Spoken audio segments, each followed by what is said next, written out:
The beauty of New Hampshire's autumn was legendary, and Jason had heard it was the perfect place for fall foliage hunting. The crimson reds, vibrant oranges, and rich golds of the trees called to him, and he longed to escape the noise of city life for a weekend. Packing his camping gear, he was eager for the tranquility of the woods, to surround himself with nature, and bask in the crisp air of October. Little did he know that the peaceful escape he sought would turn into a nightmare. It was late afternoon when Jason arrived at the trailhead. The drive had been long, winding through sleepy towns and scenic byways, but the sight of the sprawling forest ahead filled him with excitement. He parked his car, strapped on his backpack, and began the short hike to the remote campsite he had picked out, a clearing nestled between towering maple and birch trees. The trail was quiet, almost unnervingly so, with only the occasional rustle of wind through the branches. By the time he reached the clearing, the sun was beginning to set. He set up his tent quickly, aware that daylight was slipping away. The fading light filtered through the trees, casting long, finger-like shadows across the ground. Once his tent was up, Jason gathered some firewood, his breath misting in the cold air. The temperature was dropping fast. As darkness crept in, Jason lit his campfire, the warm glow flickering around him. He sat in front of the fire, enjoying the crackling of the wood and the distant hoot of an owl. The canopy above blocked out much of the sky, but through the gaps, he could see a few stars twinkling. The fire was comforting, but something felt off. He couldn't quite place it, but the wood seemed too quiet, too still. He brushed it off, attributing his unease to the isolation. After all, he had come out here to escape, to disconnect. The mind plays tricks when you're alone in the wilderness, he reminded himself. Shaking off the uneasiness, he stretched out by the fire, eating his modest meal and watching the embers dance. Soon, the fatigue from the hike began to set in, and he crawled into his tent, zipping the flap tightly behind him. The night air was freezing, but he felt safe inside the tent, tucked into his sleeping bag. Sleep came quickly. But it didn't last. A sharp crack echoed through the woods, jolting Jason awake. He sat up in his tent, listening intently. The fire outside had dimmed to glowing embers, casting a faint light around the campsite. His heart pounded in his chest as he strained to hear any further noises. Then, there was a faint scratching sound. It was subtle at first, like the rustling of leaves, but it grew louder. It was unmistakable, something was scratching at his tent. Jason's breath caught in his throat, and his skin crawled. He grabbed the flashlight from his bag and flicked it on, casting the beam across the thin fabric of the tent. The scratching stopped. Dead silence filled the air. He slowly unzipped the tent, just enough to poke his head out, the flashlight beam cutting through the darkness. The dim glow of the dying fire barely illuminated the campsite. He scanned the perimeter but saw nothing, no animals, no wind-blown branches, no sign of anything that could have made that sound. With a deep breath, he convinced himself it had to be a raccoon or some other small creature. But the night was far from over. No sooner had Jason zipped the tent back up and settled into his sleeping bag when he heard it again.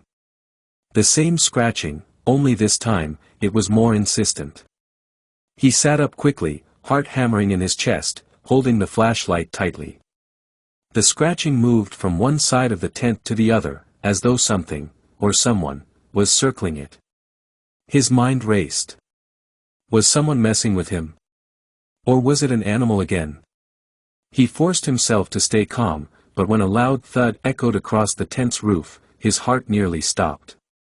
A rock, no, several rocks, began pelting his tent, landing hard enough to make the fabric shudder. Jason burst out of the tent, flashlight in hand, determined to catch whatever was out there. He shone the light wildly around the campsite, adrenaline pumping through his veins. But there was nothing. No rustling leaves, no retreating animals. Just the stillness of the forest and the oppressive darkness that pressed in on all sides.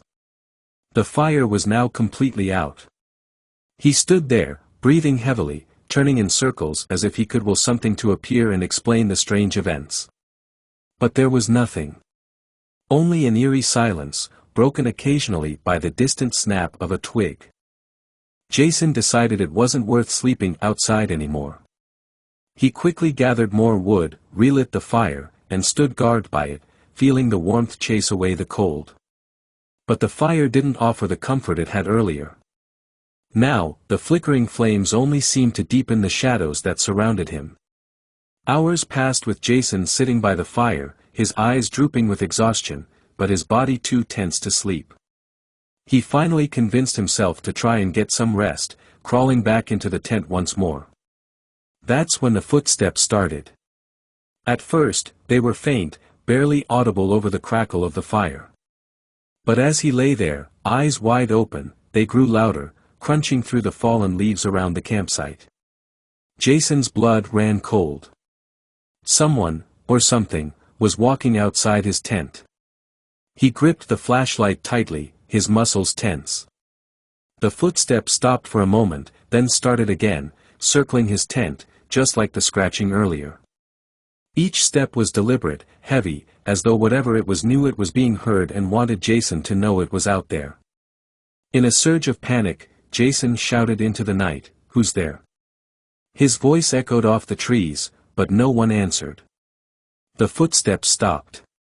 For a long moment, there was nothing but the sound of his own ragged breathing.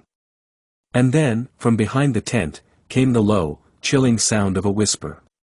"Go, away." The voice was faint, almost like the wind, but it sent ice through Jason's veins. His heart hammered in his chest as he fumbled for his knife, more for comfort than anything else. He knew he was truly alone out here. Or at least, he should have been.